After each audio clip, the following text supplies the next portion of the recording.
Opisyal na ang gi-turnover karong Miyerkules ang bag-ong units sa ambulansya nga gikan sa usa ka pribadong kompanya ngadto sa Cebu Provincial Government sa tinguha nga makatabang sa pagresponde og mga emerhensya.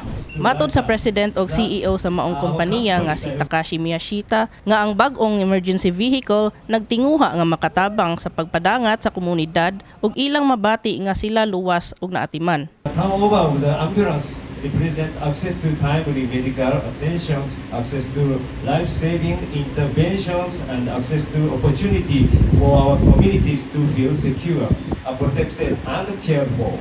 With this new ambulance, we strengthen the province's capacity to respond swiftly during emergency, disasters, and health crisis.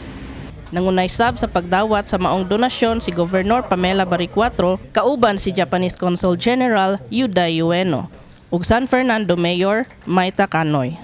Mipadayag si Baricuatro nga ang healthcare maoy prioridad sa iyang administrasyon ug iyang paningkamutan nga walay mabiyaan nga subuanon. Tabay daghan puno ni puno ang parking ng ambulances. So we don't only need sea, land ambulances and trucks. We also need sea.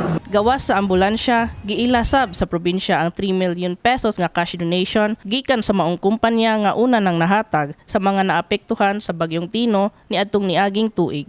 Kini si Rosel Caparo, Bipsocom intern, alang sa My TV Cebu.